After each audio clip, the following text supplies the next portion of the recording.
We do that. The beat. Beat from. Mm-hmm.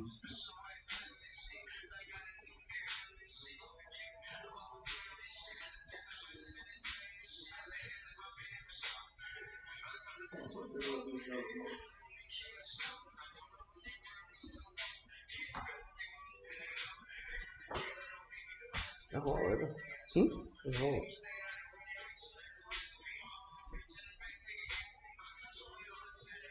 He from here. Southside. Southside.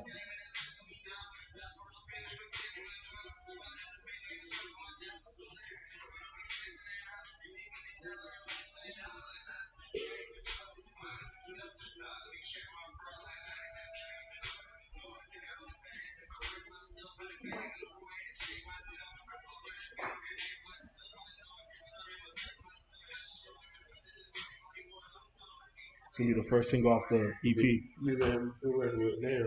Even though it's different, Mm-hmm. it'll be dope. No, I know, and that's what I'm telling him because when I said that, have you met Yo? Mm-mm. You haven't met Yo? So Yo writes for like DJ Boot, like a lot of big publications, like hip hop publications. He got a lot of contacts, and I sent it to him, and he put him in the camp of the Grips and the Kenny Masons and stuff like that. Because on one of Grips project, he had K Nels on there. Oh, he did? Or K Nels had Grip on it. It was one way or the other, but yeah. But yeah, nah, he fucking dope. Yeah, I like that. Fucking dope. So I'm super excited. But you know, we salespeople. Yeah. So when you feel somebody putting the back, like, whoa, hold on now. Yeah. Hold on now. Yeah. So, you know, how to do what I had to do. But yeah.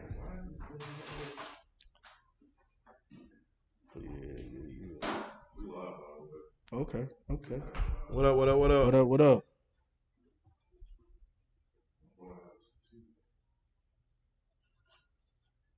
I think they were saying one of them HDMI cables is bad. One is bad, but that should be a good one. It was just working with the TV. I don't know what the fuck going on. Shit, are we still live?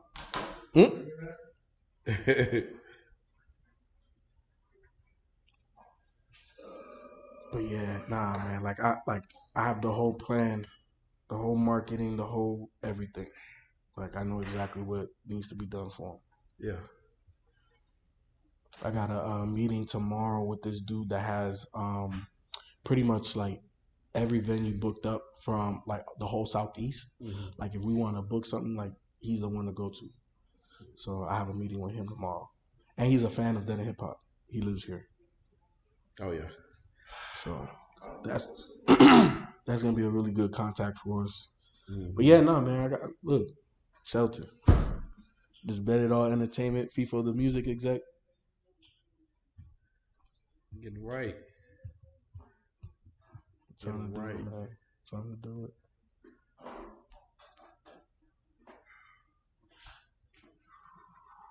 No more motion on anything more K-pop? Anything new? I told you record with double platinum. Your record went double platinum? Mm-hmm. That's crazy. Yep, it's double platinum, and I got a couple more waiting on. That's crazy. That's crazy as fuck. Yeah. I'll be looking at like, it's crazy that we at 2. Mm-hmm. I'm hoping it gets 3 soon. It may already be. They just don't report on the same time we do. Mm-hmm. And it's double platinum just there. Just there. So we ain't talking about what, you know. Yeah, worldwide sales. We just talking about Korea sales. Wow. So that's nuts. Yeah. That's nuts. Yeah. Writing credits. Mm-hmm. Shelton, the K-pop star. I was like, man. So we got a couple of them that's out there. And then they hit me yesterday. Like, we need records. Like, dang. Mm-hmm. Then we got a few deadlines this week, but you know, going back in time just a little bit, Black Korea, you know, you was the whole push for that. Yeah. You was the reason why we created that. I was telling somebody that the other day. I was talking about that. Because they was asking how we got into that. Mm-hmm. So I was like, yeah. Yeah, Shelton was the master. Shelton was the initiator, and then I just put it all together because I had the resource to do it. But I still love the concept. I do too. I think it would have been even the cast was good. I agree. Just had to make everybody, you know. I COVID knocked us out. It did. And here's the thing too. I feel like there was one. I feel like we was missing just a little extra spice. We had it. We had it. He just in the end he pulled out. That's what killed me. Because he was gonna be it. That dude was dope. How is KP, by the way? He doing good. He doing a bunch of production stuff. Okay. He got some credits out there too. He got like a Ralph Lauren commercial he did or something like that. Nice. And he got like some stuff going on. That's what's up. Production wise. That's what's up. Shout out KP. Shout out the whole cast of Black Korea. All right, let's go to get started. How we sound, everybody? We sound good? Got to make that.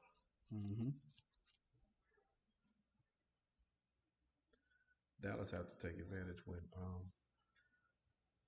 when Booker's out the floor. Good pass. And he blew the layup. I take it back, Kenny. Man, he be looking like goofy and weird out there, man. Dang. That's a bad miss. Spencer Dinwiddie is trash. There are times when he plays really good, but then he'll do some shit like that. You like what the hell is going on? Can't see if what are they saying? We saying we found.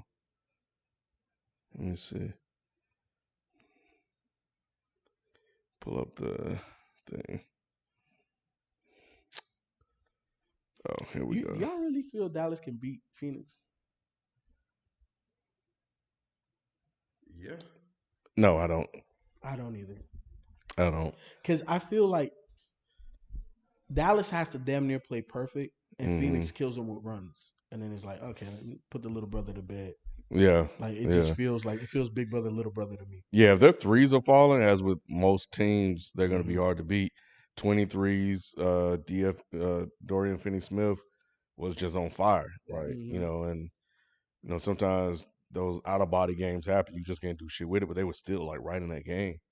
And Philly is a great road team. I was surprised. I mean, not Philly, but Phoenix. I was actually surprised they lost 2 in Dallas. Kind of caught me off guard, but but anything can happen, man. You don't want to go 7. You don't want to go 7. That's the biggest thing because going 7 is you have even though Phoenix would have the home court advantage, it don't take but one of those games. He just need one of those guys to step up. One of those games could be Dinwiddie. One of those games could be Brunson. One of those games could be Dorian Finney-Smith. All you need is a couple of those guys to kind of help him out. It's a little tougher on the road though, but as usual. But I'm getting the feeling Dinwiddie don't like playing with Doncic. But he don't have too much. See, most of the time he's out there. Luka's not out there, so he like now, for example, it's his time. He got to take advantage of it though. Yeah. It's just I don't know. Is Luka the best player in the series?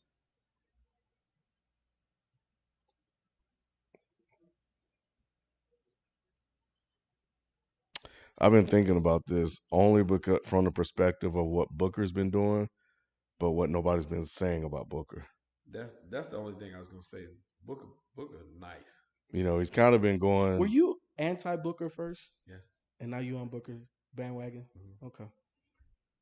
Like Booker doesn't get the spotlight, but he's playing really, really well. No, he is. The pull-up game is ridiculous. It's stupid. It's ridiculous. But what made you turn the corner on Devin Booker?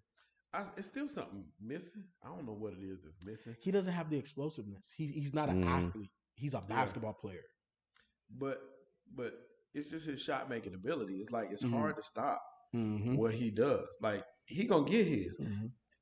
Also, the problem that I have with him is that even still to this day is that he goes missing sometimes. And I feel like what I mean by that is like Devin Booker should average 30 points a game. But I'm saying he damn near does. Yeah, that's what I'm about to say. Like he's only a couple points away, and it should be no question that he finna get that ball. No, but look, when you play with CP, CP is going. He's the absolute mastermind on the court. You have to be able to play off that. Even Kobe, if that Laker trade would have happened, and CP would have wound up playing with Kobe, would have had to play off ball like that. How you gonna put CP off ball? Even with James Harden, he still played, on ball. Mm-hmm. But see that even like that, like when he misses is something. It ain't, you know what I'm saying? That's what I like about him. When Booker misses a shot. Oh, Dinwiddie is on fire too. He just hit that one. Well, the Mavs play. I mean, it sounds crazy, but damn. But the Mavs, when Luka is not on the court, they get more ball movement and everything. Yeah, they stand around and watch Luka a lot. Luka is a less athletic LeBron. It's very Luka centric. That's not there. Then he left. Why did he leave? I don't know, but Amy getting on my nerves sometimes. All right, y'all. We're gonna go ahead and get started. As you know, Thursdays we don't be here all night. I know we got a little bit of a late start, but we're working on some other stuff, and he can make those shots. I don't like those shots when he take them. But anyway, this is the place where sports opinions collide. Dead in Sports. I'm your host, Kenneth B. Inch. Joining me on the show, we got FIFO 24/7. What it do? And Shelton J. What's happening? We're going to talk about Philly. That series is now complete. The number 1 seed, Miami Heat, have advanced to the conference finals. And we're looking to what's next with Philly. There's a few things that, we have to kind of really talk about and discuss, man. And it's the future of Philly, I just don't know.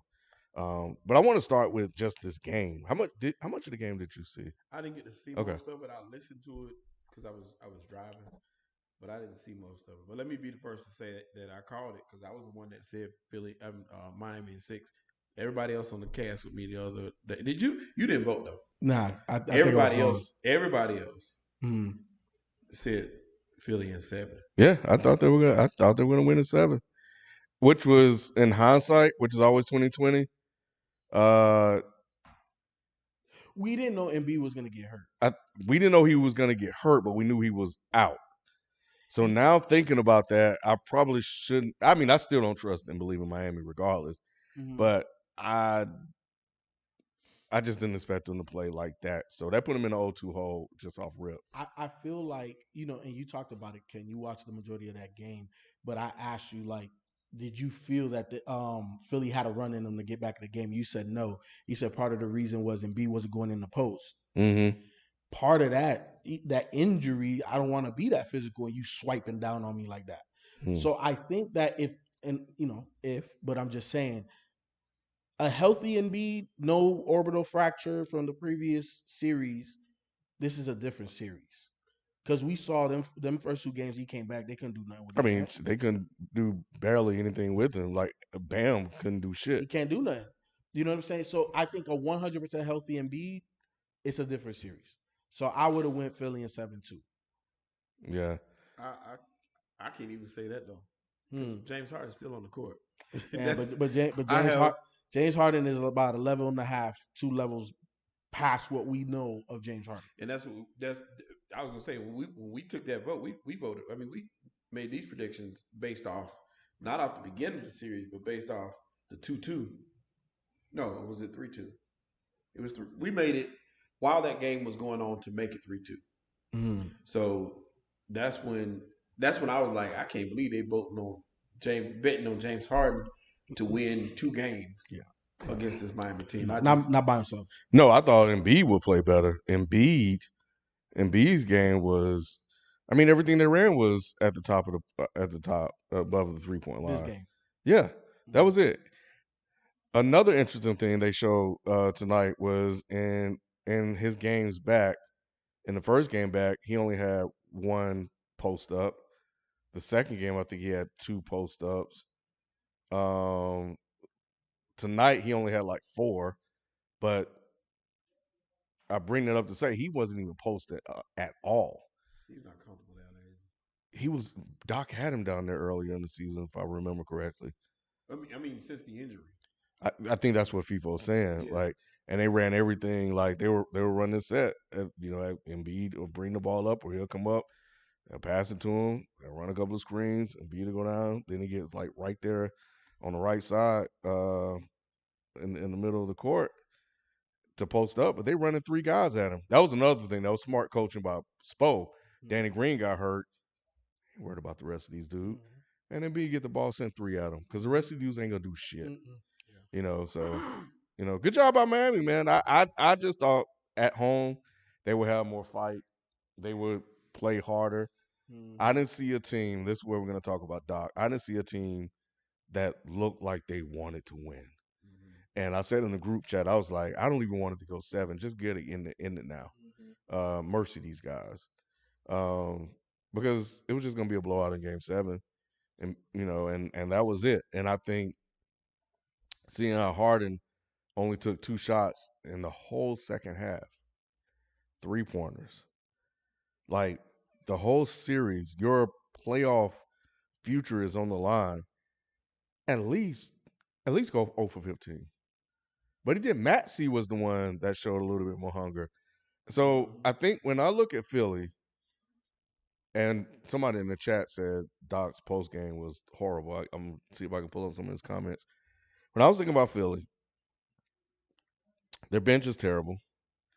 Yeah, they traded away the bench. You got Maxey, Harden, and Embiid. Harden ain't Harden we used to know. Maybe he can get to, I don't know, 80% or whatever. I don't know. But just enough to work with this Embiid Harden combo and Maxey be the energetic guy, whatever, because apparently this guy is a gym rat. Tobias Harris has to go. He does. Yeah. He didn't even step up at all. He had like 5 points. He's horrible. He's as bad as Harden, but nobody's as bad as Harden. But he's bad in big games. Yeah, nobody ever talks about it. I would get rid of him. It's going to be hard to do. And I would start bringing back some more pieces and just build around those 3. Yeah. You need a bench, bro. You know what they lack? They lack is great as Embiid is. And I'm not denying he's not a leader. They need the heart and soul of the team. Mm-hmm. They don't have a heart and soul guy. And maybe Maxey can, because I know he's an energy guy. He could turn into that. He could turn into that. But I think it's 2 things that Maxey got to do to become that guy for this team, right? Because that energy or that heart and soul guy isn't always the same kind of player for every team. Right. But for what Philly needs, he needs to be a more consistent 3-point shooter. He got to be an even better defender. He got to be able to lock, because he's lengthy and he's strong and he's young as hell. Yeah. You know what I'm saying? So he got to hone in on defense and be like, I'm gonna shut you. He need to be Drew Holiday level. Yeah, especially if James Harden is not that. So exactly. Yeah, you need him to be that. Exactly. And the reason why he needs to work on his catch and shoot and his pull up 3, his off the dribble 3, because Harden needs to play a little bit more off the ball. And then when he plays on the ball, Maxey got to be able to catch and shoot that thing or take it to the basket or pull up. Like he has to work on that type of game, in my opinion, because he got everything else. He can get to the basket. He got the handle. He got the strength, the agility, the ability. But it's the shoot. It's the nuance. It's picking your spots. Right. And I'm all for that. That trade. That's why I never really liked that trade for Philly as much as other people did, and it's not because of the James Harden thing. It's not because of Ben Simmons thing. I really hated giving away Seth Curry and Andre Drummond for what they meant for that team. Andre Drummond was more than a suitable replacement when Joel Embiid would be out of the lineup. Andre Drummond could actually fill that void, not as far as not fill it, but you know what I'm saying? He would fill it better than anybody else you could replace him with. You're not going to put DeAndre Jordan in there and expect him to get 10 rebounds if Joel Embiid is out. So, with Andre Drummond, you lost an anchor on the inside that could, like I said, be serviceable, hold it down. There was not so much of a drop off when Embiid either was injured or came out. Seth Curry, that's another shooter. He's a dead eye shooter. When he's on, he's on. Regardless, he's gonna help you by putting points on the board, and you have to account for him for when he's on the court. So you get rid of him, and it's kind of like a lot of your shooting goes away. You rely on Danny Green. Danny Green is not that guy. Nah, you know what I'm saying? Nah. That's not him anymore.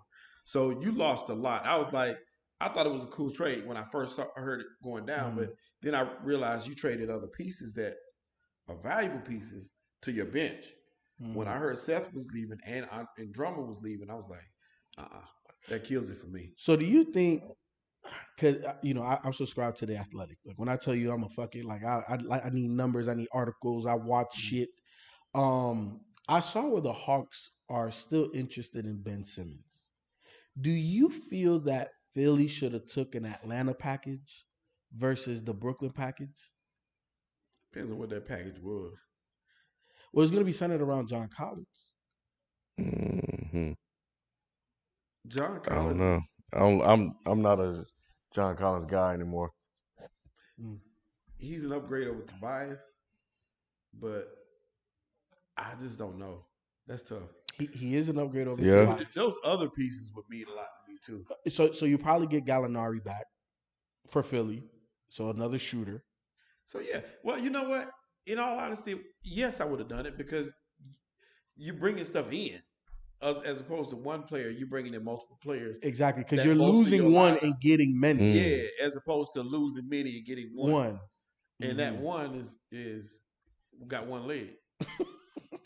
Well, yeah, but I think there's another core issue that at this point we have to look at. And I just was on Bleacher Report. A lot of comments about mental toughness, not matching their energy, their effort in the third quarter.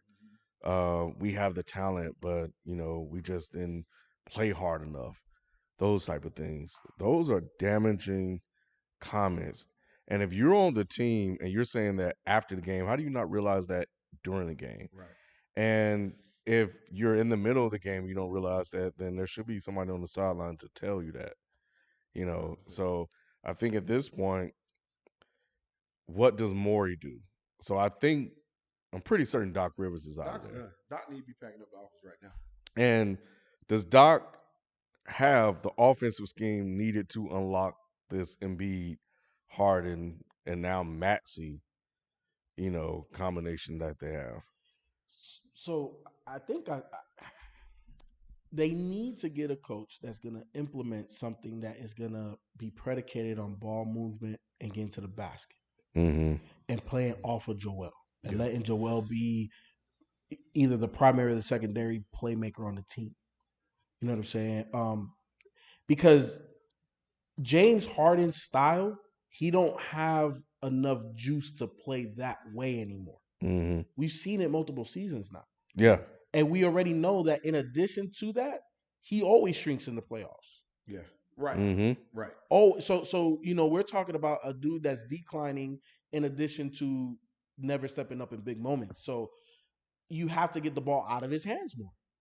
That's just what it is. Now he still has old man game, but you got to get James in motion. You can't rely on him to break down his guy one-on-one like that anymore. He just don't have it like that. So you got to get this guy when, on a back cut, on a this, have him set screens, have him be a decoy. You know what I'm saying? Let him set the screen, baseline and run the other way to get that off of another pin down or something like that. Like, you got to move James. Like, he can't just be ball, crossover, step back. Like, that, you're not that guy no more. Sorry. Right. Yeah, no, I agree, man. And I don't think – I think the writing was on the wall. When Morey made that move for James Harden, it was just a matter of time before Doc was going to get out.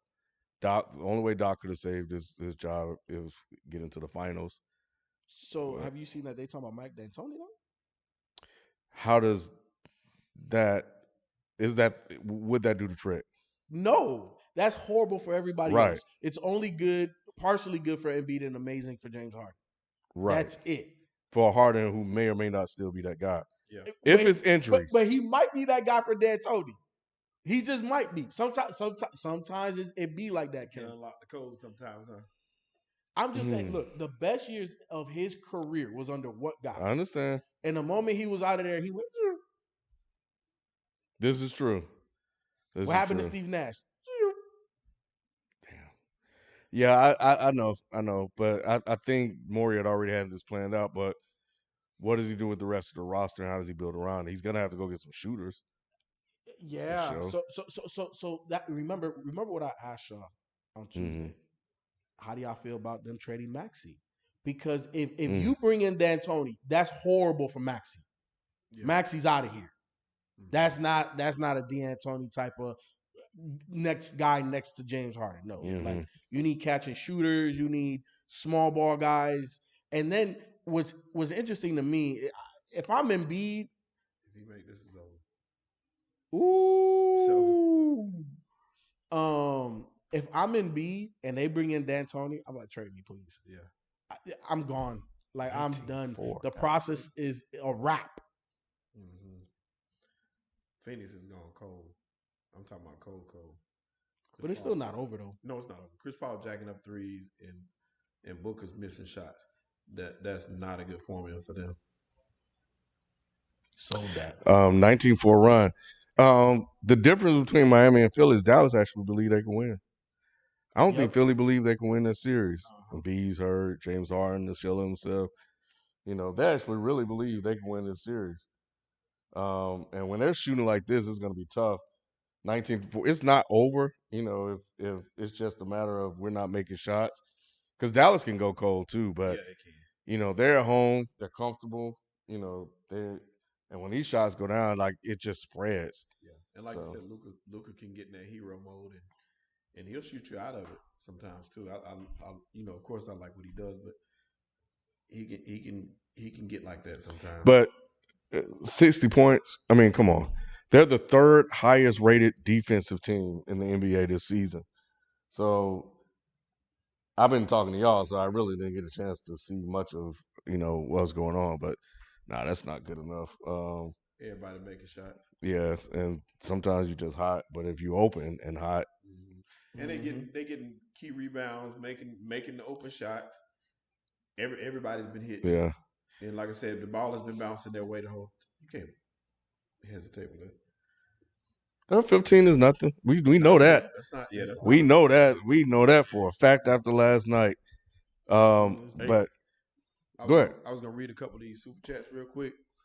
Adrian Wells, we appreciate the love. Hey, we appreciate the super chat love that helps us to grow the channel, helps us to give you more content, help us keep the lights on, help us with all this stuff. We appreciate the love. Please keep it going, and we'll keep the content coming.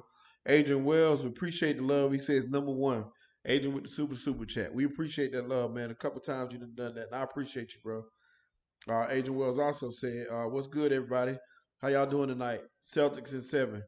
Congrats, FIFO, because he's talking about the artist. Mm-hmm. Doc getting fired, so sorry, Q. I don't think Q care if Doc get fired. At this point, he don't. He'll probably celebrate that. We the boys. He also, what's up, we the boys? We the boys said they got to remove Doc from the all-time coach list. He's won championships. Yeah.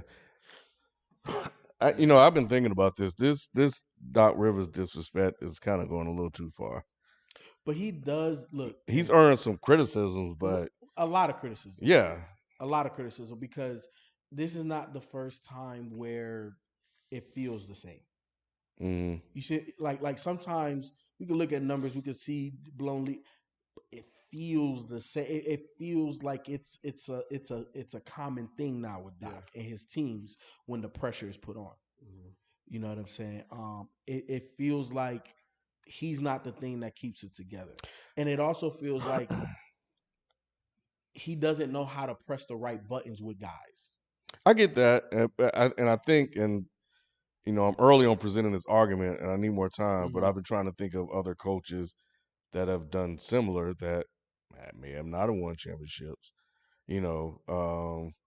So are we unfairly critiquing him, over critiquing him, and or is it fair based on what he's done in the past? Well, I think that with him winning a championship, he gets elevated a level. and now you have to compare him to the coaches that won championships. Right. And when I think about the coaches that won championships, I don't. Hey, you might be at the bottom of that joint. Yeah. You know what I'm saying? Because what is it? Like, I think Doc is a player's coach, and I think he gives a lot of freedom, but I don't know if, and this is obviously outside looking in, but it feels like he doesn't know how and when to rein it in and press the right buttons to get his, like the whole Spoelstra thing. Mm-hmm. You told me it was something. You can't do that. You can't do that. And I told you, man, look, when it's part of your culture, how you operate, that's your day to day, then that's normal. That's normal. And Spo played into it. Because Spo in the moment, he was like, well, you want to fight me? And he kept calm. But he was like, oh, nah, let me press that motherfucking button. Yeah. And when he got out on that court, flinging shit, you want some of me? Huh? You know what I'm saying? Like, he pressed the buttons, Ken. He has the pulse of that team. Yeah. It feels different. With Doc, it feels the same. Yeah. Multiple places. I got to put him at the bottom of the championship coach list.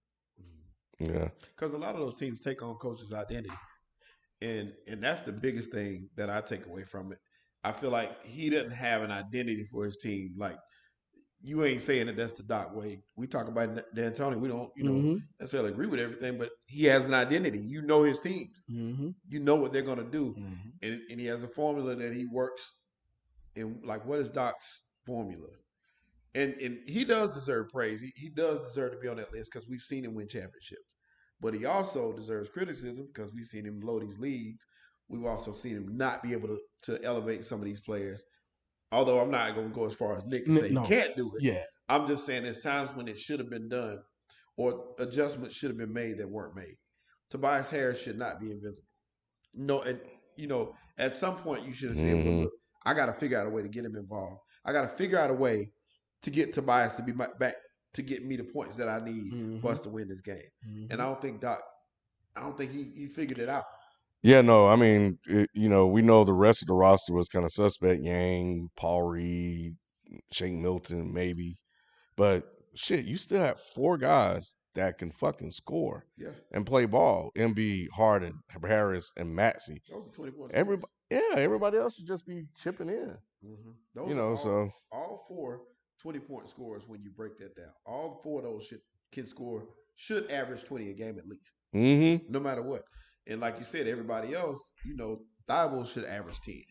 They can get points. Shake can play and do his thing. They have players. And they correcting us. Championship. Not championship. Yeah. Yeah, he's just been to the finals twice. Yeah. But I don't know. Like I said, I just been thinking about it. But, I'm not going to fight for it, so, it is what it is. So, but yeah, so if I'm Morey, Harris is gone. Damn near everybody gone. Milton's probably gone. I would try to definitely see if we could develop Thibault a little bit more. Doc is gone. Yeah. I need a guy that's going to come in that's going to be able to get the right amount of ball movement we need with this core group. You got to give me a solid fucking plan. Is that a rookie coach or is that a veteran coach that this team I would go with someone. I would try to find me another Nick Nurse. Like somebody that's young and upcoming, that's kind of tapped into, that can generate some offense. Like somebody like that, not bring these old heads back again because they have very sometimes rigid and archaic ways, and the game clearly has moved on. So, give me Jay Wright. Jay Wright from Villanova. Yeah, you got I honestly, I wouldn't want a college coach because I feel like you're fucking with Embiid's timetable by doing that. And that's the other thing we ain't talked about. I can't. If I'm Daryl Morey in good conscience of my best player on this team, if I feel like most college coaches need some time and some baking because as good as Brad Stevens was, he wasn't necessarily exceptional, and we can't call him a championship coach. He didn't win one. You know what I'm saying? So, and he's probably the cream of the crop, like to come in and actually be decent to good. You know, when's the last time did that happen? Because who's the Florida Gators coach that's now Billy Donovan? That first stint in OKC, now he got some love now with the Chicago Bulls. He was my biggest question mark going into the season, but now he's proven okay, cool. You're now an NBA coach. I can't do that to Embiid. I need a guy now. Yeah, but I mean, not to harp on this, but Mark Jackson. The way Billy Donovan's Chicago Bulls look against the Bucks when Middleton went down, that's not good. True, but their injuries. Look, I'm glad Nick is not here because Lonzo Ball is a big key to what they like to do, how they like to play. Caruso came back from injury. You know what I'm saying? DeRozan wasn't 100, so they had a lot of stuff. So either way, the second I'm talking about in the playoffs, like Middleton goes down and you get. I know that. Yeah, they didn't get mopped. Yeah, I don't know. But anyway, no, to your point, he's been a better coach. Yes, you're right. So give him time. So I don't know what they do, but I know that Harden, in the post game said that he'll be back. They asked him if he would take the max extension or take reduced money to bring in more people. He said whatever it takes, but I mean we know Harden, bro. Yeah, I don't think he's gonna do that. I don't think so either. He's gonna probably get the money. He should. Like, if you're Harden, you're trying to win a championship, bro. You know you ain't got it no more. That's what I was gonna say. Does he know that though? You think he does?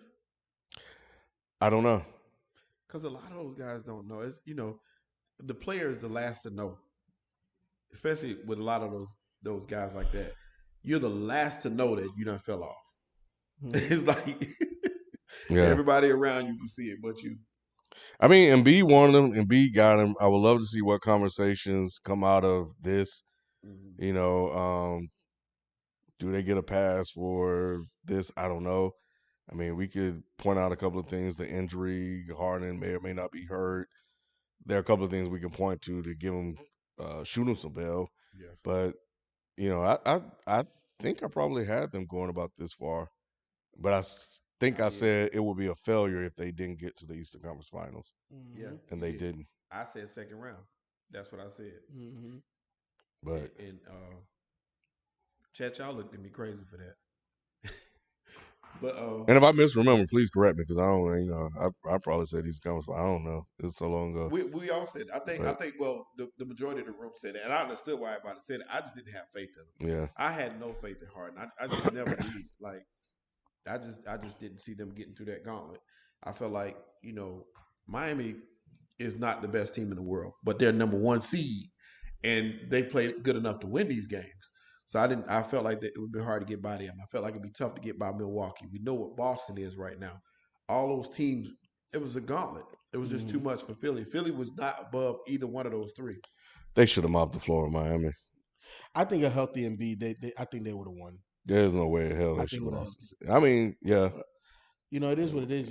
You chips fall where they may, and you play the cards that's dealt. But I feel like Miami is they're going to be a tough out for anybody. They're going to get wiped off the floor by the Bucks. You are Ken. You may want to reevaluate that statement, sir. I'm not. I'm not. Because look, Miami feels like championship pedigree.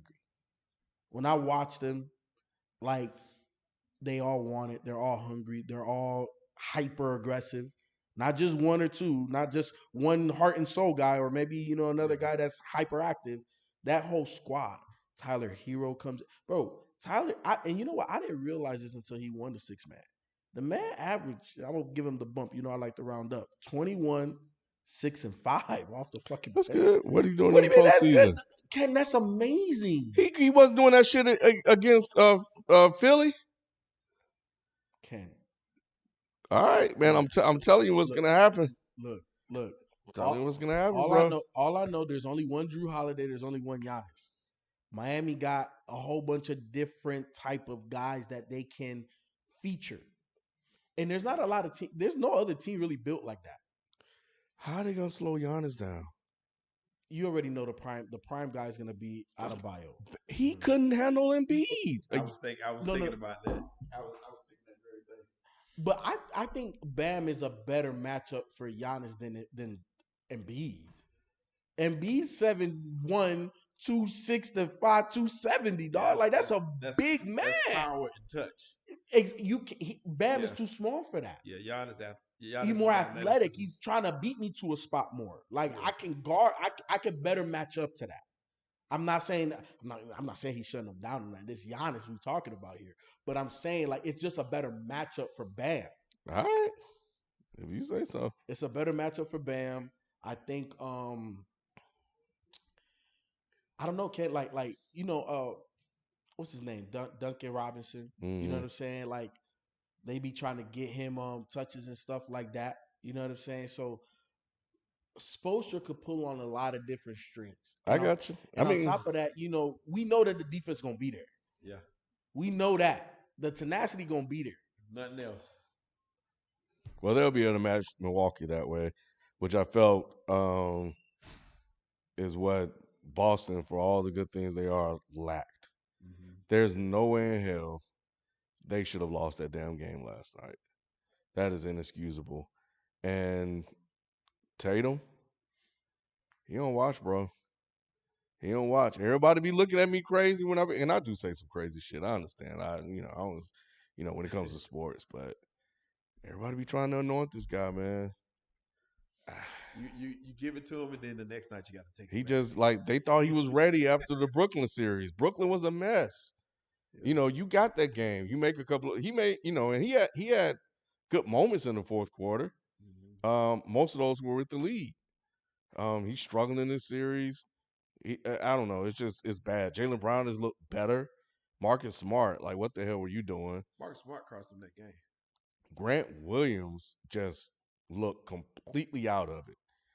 When I was watching that, because I was behind and I was watching it fast, trying to catch up, and I was like, "Damn, they're up 14." I said, "Oh yeah, they're gonna win this game." And then I saw a notification from GroupMe. No, I got a notification from NBA, Apple TV on my app that said Bucks down by 3 with 2 minutes to go. I was like, "What the hell just happened?" When I tell you, I called probably everything that happened before it happened, because I was like, okay, because I saw y'all start chatting, I knew the game was over. I was like, oh shit, the Bucks won the game, and Celtics were up 6, and I was like, they're not gonna get offense rebound. It's gonna bounce to Giannis. Somebody hit a three. That was crazy to me. It's just how, and they let Giannis pull up into a three. It's just lack of effort, bro.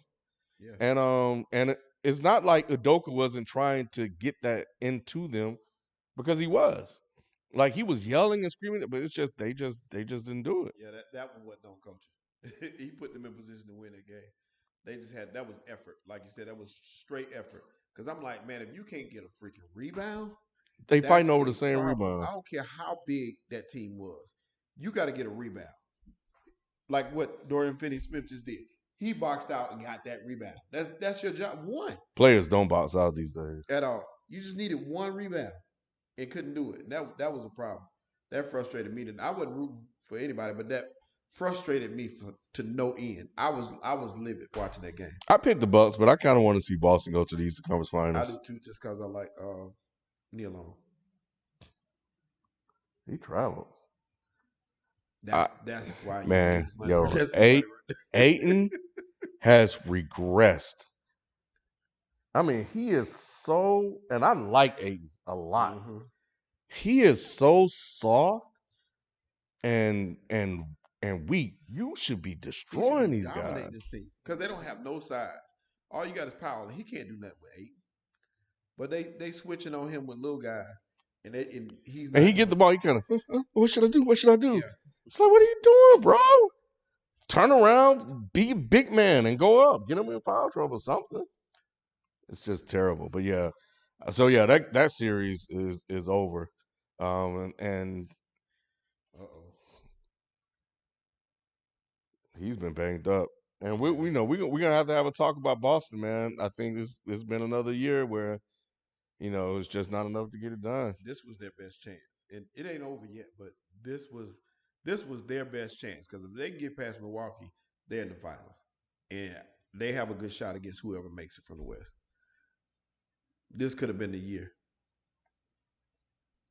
Robert Williams going down does hurt though.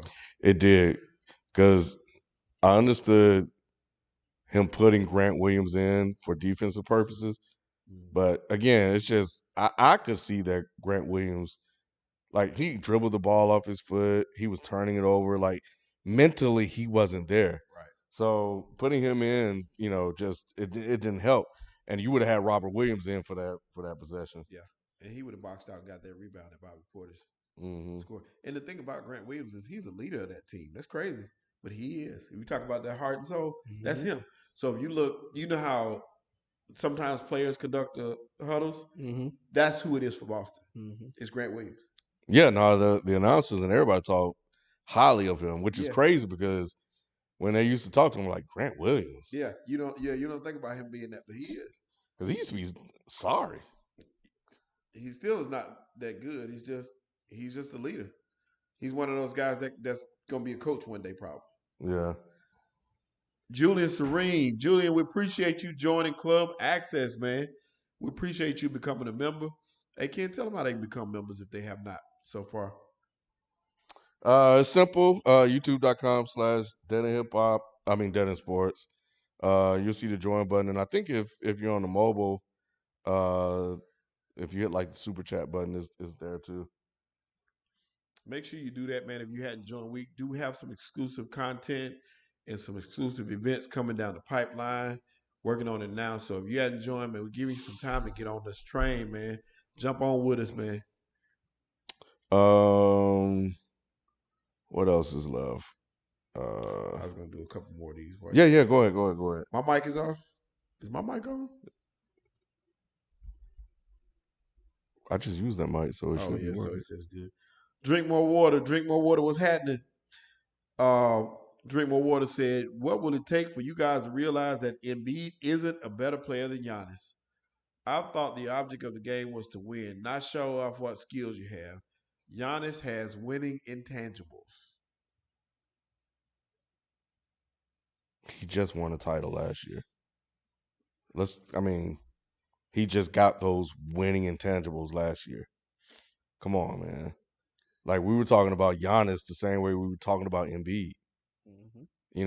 So, yeah, let's pump the brakes. Giannis is definitely earning a lot more respect.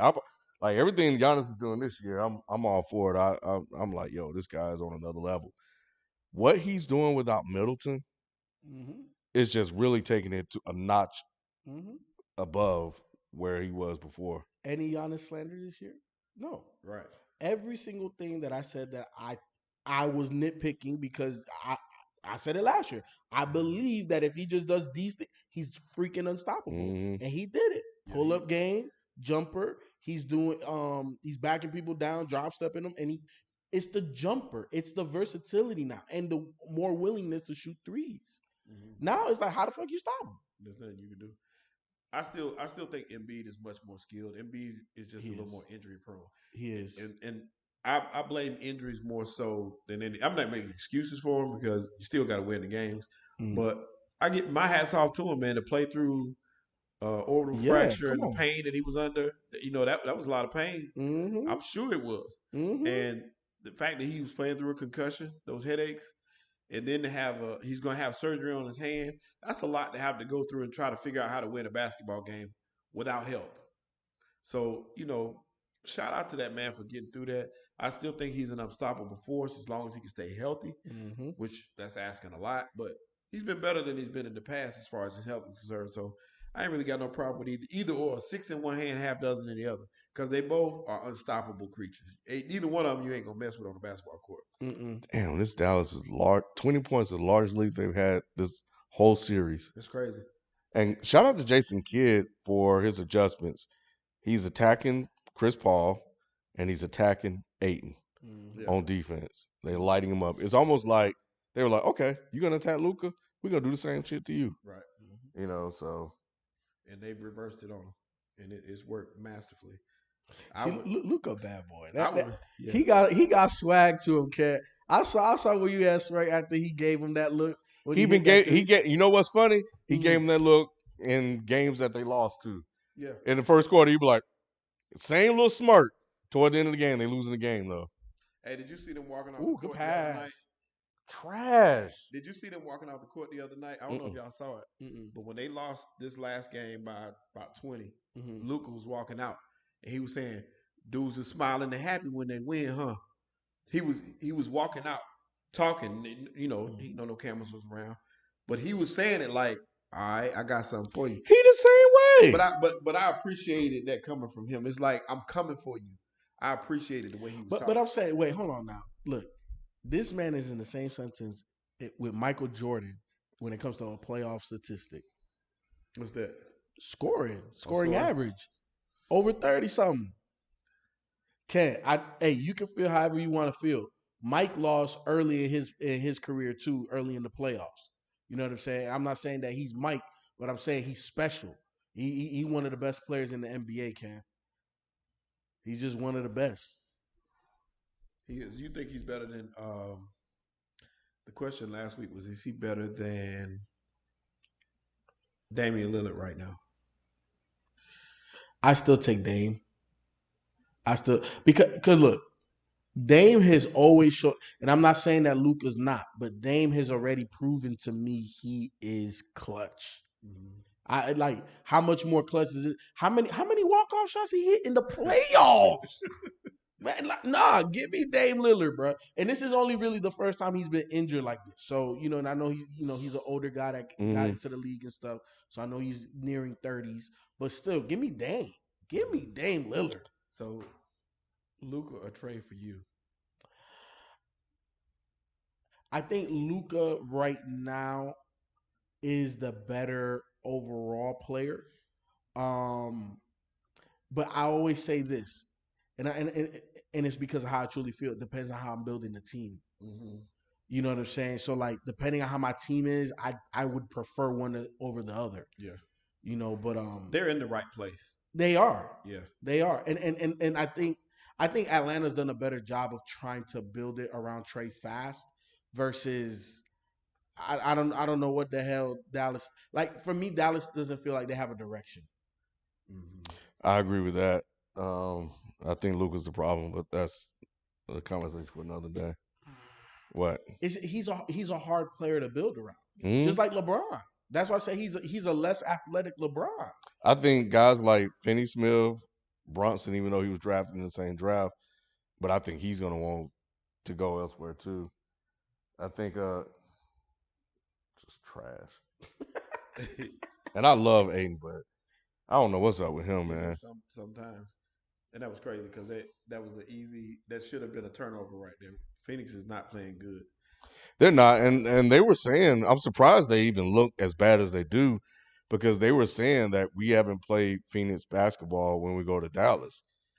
And they beat, even with Luka, they have beaten this team 11 straight times coming into the playoffs. So, it's kind of weird to see this Dr. Jekyll Hyde thing that's going on with them, and how they just go to Dallas. It's different. But it looks like we're going to have a 7-game and we have to. Chris Paul hasn't played great. He just turned 37. I don't know if he's out of juice yet. I don't know if maybe he just getting worn down by having to play defense. I don't know what it is. He has not played great. So it's going to be interesting to watch and see what happens, because they're going to need him in this Game 7. And if you lose this Game 7 as the number 1 seed, healthy, woo, that's gonna be ugly. That's gonna be ugly, especially if he don't show up. Right. Any concerns about the Warriors? Just a bad game? I didn't watch it. I think it's just a bad game, but it goes to what I was trying to say the other night without saying it, because I like the Warriors. It's my own personal bias, but I was saying that they scare me. They scare me because in almost every game, they down 7 in the first quarter at least.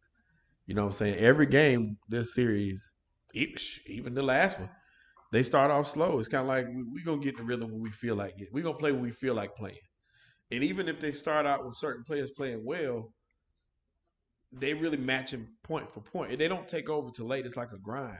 Mm-hmm. And the further along in the playoffs you get, the less likely you are to be able to do that. You're not going to be able to do that to the Milwaukees and the Phoenixes of the league. It's easy on a Denver team that's weakened, a Memphis team that's weakened. You can kind of play with them a little bit, but you're gonna have to step your level up, and your production's gonna have to step up, and you're gonna have to be ready. I'm talking about from the tip and get out hot. But you know what though, Shelton? The reason why I'm smirking right now is because I 1,000,000% agree with you. But I think that's the plight of having a dynasty. You know what I'm saying? Like that's hard to do that. Because you got to think about how much ego, positive ego. They have positive ego. They don't have negative ego there. You know what I'm saying? They have very positive ego of we're the champs. We're going to play our game, however it may go, and we're better than you. Right. And I think that's a very tough thing because you look at a lot of dynasties and championship teams that have won one or two. It gets to a point, even in the playoffs at times. It's third quarter. All right, let's go. I guess it's just obviously just a psyche, but it's just tough to be good that long. You know what I'm saying? It's especially when they have the great equalizer in the three ball, the way that they shoot. But do y'all think? I haven't been able to catch like a lot of the games right at the beginning, but should Jordan Poole be starting?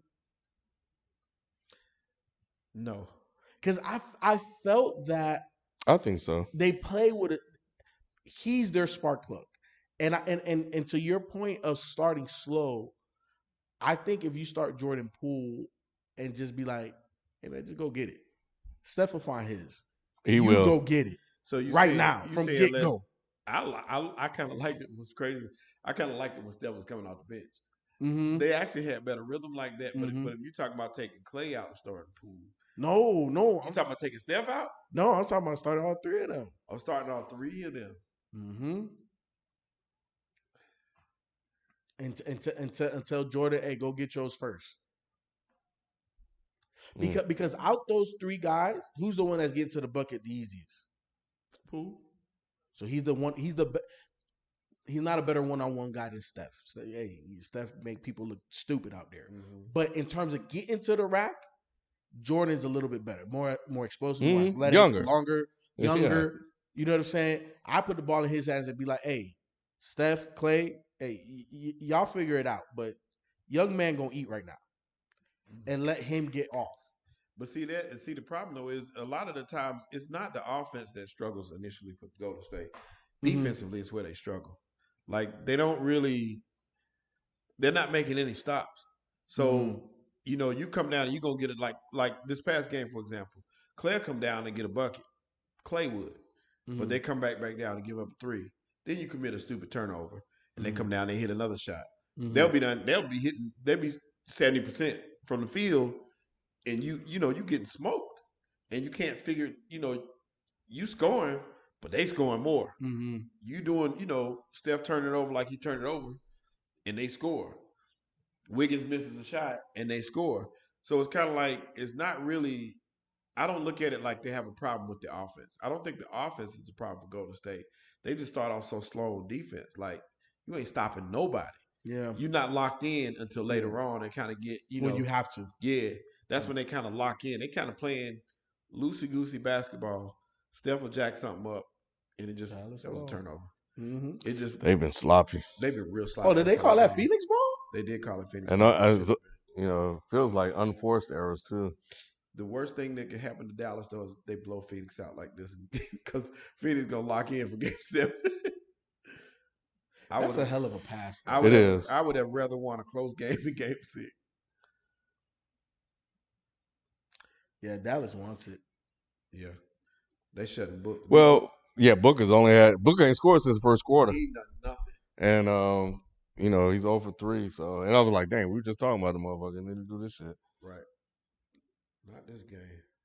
But yeah, you might be right because is Bullock gonna hit like that? Is Finney Smith he's in foul trouble? Like all of that shooting they're getting at home with the crowd, that's gonna be gone. But I mean, they were in that game for the whole first half in Game 5. So what is that? Where's the defense? They just let him walk down him. Oh, that was Luka? Mm-hmm. Yeah. Oh, my God. There was nobody like to see you parted.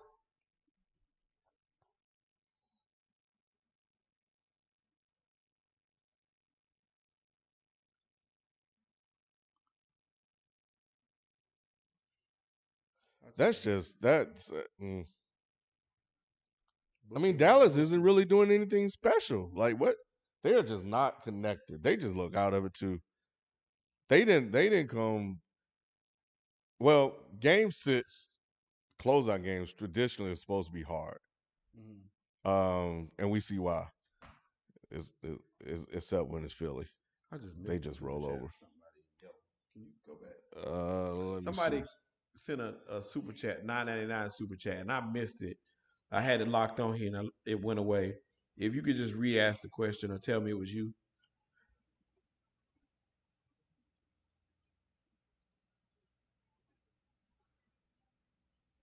I wouldn't say the Suns are looking like frauds. I don't know why they're playing so bad on the road. I wouldn't say they're looking like frauds, honestly. Yeah, not yet. But this is weird. I've never seen them play this terribly. Yeah. Like for the last 2 games, they haven't even really been in those games. And for guys aiming to win a championship, you kind of expect better. You're supposed to go in like Miami, for instance. Miami went in was like, we're gonna put these boys to bed tonight, and we're gonna get this over with. And Phoenix didn't. I still think there's a lot of time left, and they got to tighten up. But they're not playing Phoenix ball, and if you can only play Phoenix ball at home, that's concerning as the playoffs advance. Because we think about that Pelican series. You give them a couple of veterans on that team. Maybe Marty, you're right. That series could have went differently.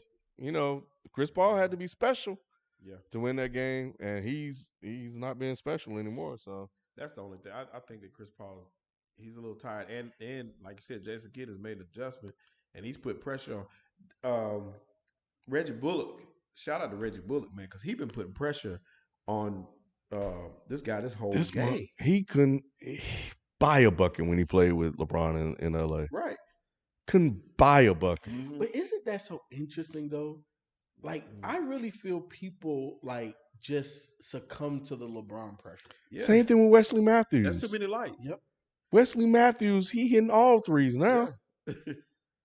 I'm like, where was this when they needed? Oh my God! Like all of them. The only one that I think was elevated by Braun was JR. B.I. all of them. B.I. He better after. Oh yeah, better after. Yeah, JR is the only one that was better with him. Yeah. Yep. Nah, yeah, it's weird, but yeah, I don't see the super chat. I got it. I found it. I did have it. Melanin Man, what's up, Melanin Man? Melanin Man said, FIFO, I agree with you on about 90% of your takes, but this Jimmy Butler hate got to stop. They may not be scared of him, but that's a good thing. He gonna keep catching them slipping. Efficient. Look, I say he's the boundary. You know what I'm saying? You know how like where Mexico and the US meet? Yeah. That's what he is of the all-star superstar thing. He is the guy that's on the line. Mm-hmm. You know what I'm saying? Is he a superstar every night? No, but he has multiple superstar performances. And he has a number 1 seed. And everywhere he goes, they win. So he has a lot, and he has accolades. So I'm not being disrespectful. It's just that number 1, he don't scare me, and number 2, when he's bad, he's really bad. Yeah. Pat the Don. Pat the Don said, been telling y'all all year, stop sleeping on Miami. I agree with you, Pat. They in first place. And to beat a man, you got to beat the man. So right now, Miami is speaking volumes with the play. They're catching some lucky breaks. I ain't gonna lie though, Joel Embiid being out was a break. You can't ask for nothing better than that. Toronto sure wish Embiid had missed the first 2 games. I'll tell you what. Mm-hmm. Chris Paul dribbling the ball off his foot. How Cassie you missed that? Jay Crowder, bro.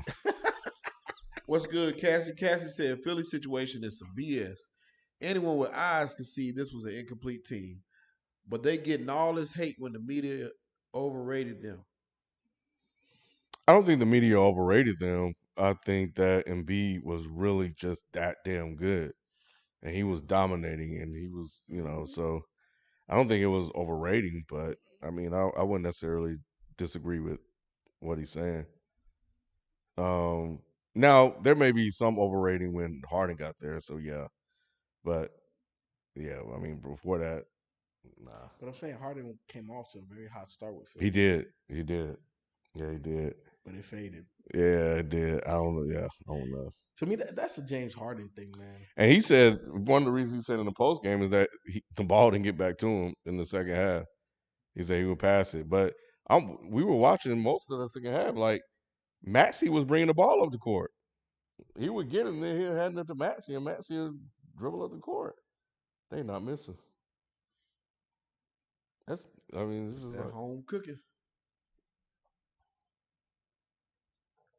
There's just no defensive effort. Ooh. Finally, he went up like a goddamn big man. Did he hit Luka in the face? Man, sit Luka down and rest him for the rest of this game. Phoenix can come back on him now, because a lot of what's going on with Phoenix, it's not. Oh, that was a real. Oh, they're gonna overturn. No, that's not his fault. He didn't mean to do that. It's gonna be a flagrant though. Be a flagrant regardless. They're gonna call offensive too.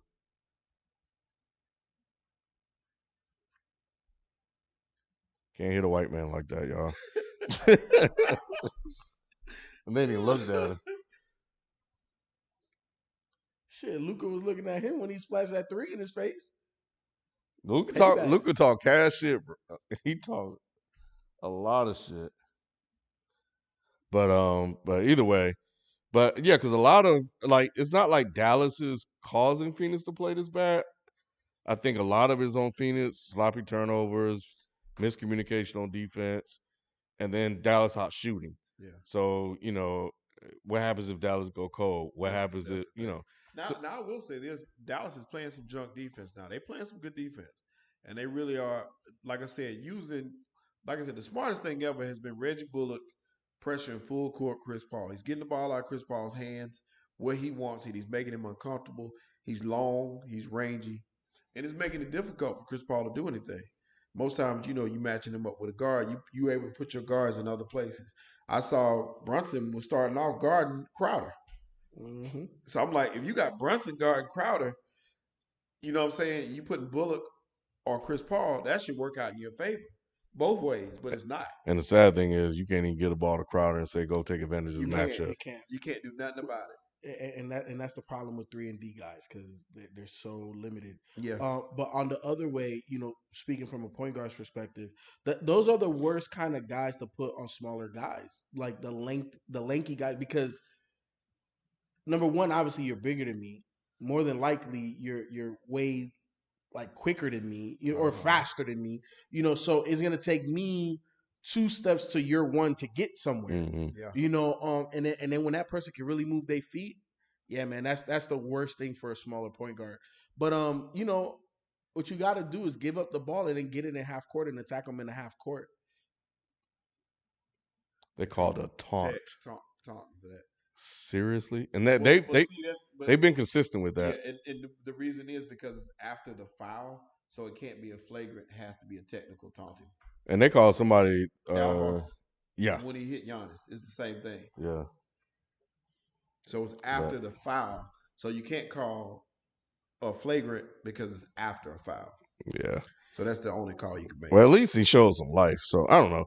We'll see. But was that the last super chat? No. Arthur said, 1, I think Doc is a better coach when he has a floor general at the point. 2, the 76ers should blow it up because they can't beat any of the second round teams. These are facts. I agree. Facts only. Yep. Murray ain't gonna do that. He ain't gonna blow it up, but they're not. Well, you blow it up around your main pieces. But a lot of them motherfuckers so like like to get out you of said, there. anybody can go, but our main guys. Our core three is here to stay, and you hope you hope Thibault and Yang may hang on, but everybody else can go. Reed can stay. I like Reed. Nate the Great said Doc is overrated. No system, and he only tries to motivate. He don't have a system. I gotta go back and watch some of those Boston teams. I do too. That he coached. Is he still down with? It's over. They're not missing. They are like everything. This is how they beat them in that last game. Everything they threw up went in. Yeah. Ooh, who was that? That was Book. Too little, too late.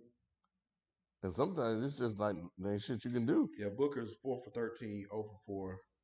Ooh, that should be a flagrant. With 13 points. Larry. So Booker got 13 points. Reggie Bullock got 16 points. Yeah, it's just Brunson got 16. They hot. This was like in the first round, Minnesota, Memphis. Like Minnesota would play so well, but Memphis just kept every time they shot a three, the shit would go in. So but Brunson really is the key, man. Since they started getting him involved, and I'll credit Jason Kidd for that. Like they're actually running plays for him. They're actually giving him the ball and letting him create shots and stuff like that. It's like this man showed you what he can do against Utah. Use him.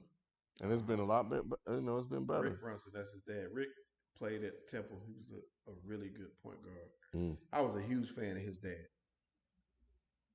Go back and check him out when you get a chance. Rick Brunson. And the apple don't fall far from the tree. He got the same the way he looks and the way he played like that. That's how he looked. That's how he played. And that's how Brunson played the same way. He just was a little bigger than Brunson, but not much. There you go. Who else I liked at Temple? Oh, Mark Macon. And some other news real quick. I was going to ask y'all if y'all saw where Charles Barkley was saying that who was the coach of the Dream Team? Was it Chuck Daly? Oh, he said he was the second best player on that team? Yeah. I saw the headline, but I didn't see the full story. Chuck Daly said that? Yeah. Or Barkley said that he said that, and Barkley said, who better than me? He said he's the second best player in the world. And he said, who better than me? And he said, that motherfucker right there. And he said, oh, yeah, you right. That motherfucker right there is better than me. So he said, yeah, I was the second best player on the Dream Team. And I wanted to get y'all's takes on that and what y'all thought. Well, first off, I can tell y'all now what the others thought, or y'all can tell me what you think first. Tell me what the others thought, because it's not going to influence what I think. They all agreed. Everybody agreed. They said Barkley was unstoppable. Yeah, he was.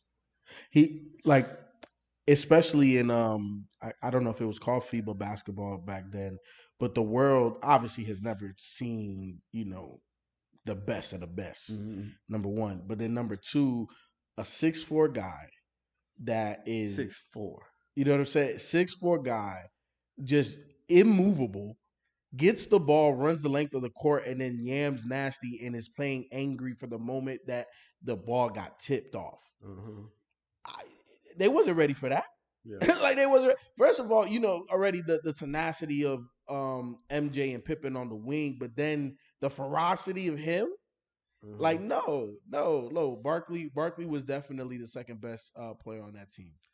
He said he said, yeah, a lot of people say Magic. I get that. He said, but Magic played with Worthy and Kareem. I played with Mo Cheeks and Shelton Jones.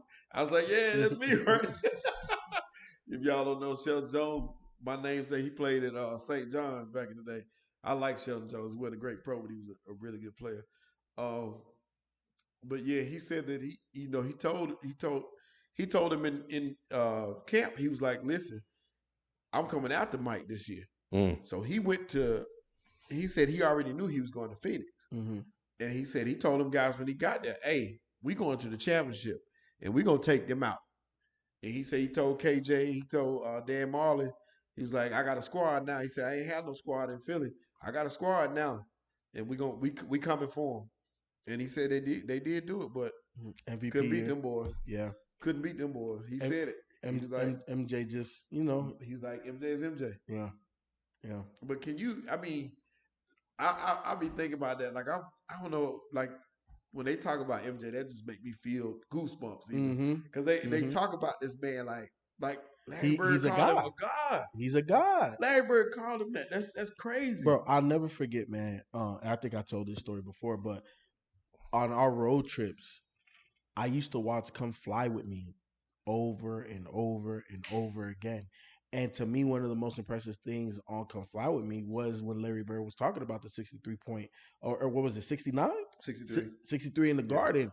And you just saw MJ with the between 11, pull up. You know, like they couldn't do shit with him. Yeah, you knew it. You knew what he was going to do. You couldn't do nothing about it. You couldn't do nothing about it. Like, you knew where the ball was going. It's 3 seconds on the clock. You know who getting it. And there's nothing you could do. Yeah. There's nothing you could do. You know, like, and I'm not romanticizing the past, but in all honesty, Dame is the only other player that made me feel like MJ with the ball in his hand with 3 seconds left. Yeah. The only other person where I'm like, okay, yeah, it's over for y'all. Like, y'all about to lose. Do you think that dream is there any team in today's NBA that can be put together that can compete with the dream team? They could compete, but they wouldn't win. They wouldn't win. Because the dream team had it all. Like, first of all, you had the best point guard to ever play the game. John Stockton? That was a joke. But Magic, you got the best 2 guard to ever play the game. Yeah. You got arguably the best wing defender to ever play the game. You got the most disruptive 6'4" power forward ever in the game. Then you back them up with another one that's unstoppable. You got a top 3 scorer all time in the game, Karl Malone. Mm-hmm. You got Patrick Ewing was on that team. David Robinson's on that team. Like I just all-time leading assist man, John Stockton. You know, like I don't know how you really beat that team. Now I think Christian Laettner was on that team. Well, you know, there's always you know what I'm saying. But yeah, I just don't know how you can really. Now I could put some squads together. I feel that could compete. Yeah, you know, like Prime Penny against Magic. I'll take that because because think about it, that Magic wasn't that was subprime Magic. Yeah, but he was still Magic though. Yeah, he was still Magic. Hey, with all that talent around us, man, I remember them stories though when he was saying how they were going at it. Yep, and Magic was dominating until MJ was like, "Okay, man, Mike was like, that's it." Ball. I remember Jamal Masburn telling a story about that right there. I would love to see like a Last Dance documentary type on that. Even though they got documentaries about it, I really wish they had that type footage of all that stuff and we could put that stuff out. Because I would love, man, that stuff was amazing. But I remember Jamal Masburn saying how, them college dudes, imagine them was dope. Like, them boys could ball. So he was like, they put together an all-star college team. And they were saying, like, bust Larry Bird. We're going to kill this white dude. And he was saying how they was trash talking. They was scoring a little bit. And Larry Bird said, all right, I'm going to start calling these out to you. And he told him what he was going to do and would do it to him. And he was like, there's nothing. He was like, we couldn't do nothing with this man. That's crazy to me. That's just crazy to think that they would act good. Like, these guys were elevated so high. It was just another level of basketball. Yeah. That was crazy. That would have been a crazy thing to see. Yeah. And imagine, and the thing about it is, A, they were already so much better than everybody else. B, these guys are more competitive than these guys today. 100. By far. Yes. And see, they were playing other countries. I was thinking about those matchups. Those other countries were fans like we are. So they wasn't coming there to compete. They were coming there just to see Jordan. I want to see Jordan, let alone play against him. So that was just a crazy time for sports, man. And I think that was the greatest assembled team of all time in any sport, any type team you want to put together. That team was amazing. 100%. 100%. They had no flaws. None. So when you say putting a team together, are we comparing just all of the USA teams, or you're talking about literally handpicking guys? You can handpick them. I just don't think anybody can stop that squad. It'd be tough. I'm talking about at any level of competition, any sport even. Like I said, we cross sports. There's not a team that you can say that was better than that team right there. All right. Well, I think that's gonna do it for us, man. We appreciate you guys. Looks like we're gonna have a game 7. So we definitely gonna have a lot to talk about Tuesday. So tomorrow, Celtics may go home. Grizzlies may go home. And then Saturday or Sunday, the Suns or the Mavs may go home. Man. Did you like Draymond dancing to whip that trick? I didn't see it. I saw it. Did you like it? Part of me did. And it just showed me that they're okay. Like they I didn't like it, but I didn't want them to be too upset because it just showed me we more relaxed than ever. 100%. You got us. Yep. Cool. Good job, young. Do it again. Yeah, exactly. Exactly. Where are we going back to? Oh, yeah. Because I watched it a couple times. Draymond out there having a good time. Yeah, I liked it. They celebrate. Yep. You know, big game for them. They celebrate. 100%. 100%. Yeah, I have to check it out. I liked it. Yep. All right. Well, we'll catch you guys Tuesday. We out. Peace. Appreciate y'all, man. Appreciate it. And like and add comments, please. The more comments, the better. We appreciate that love.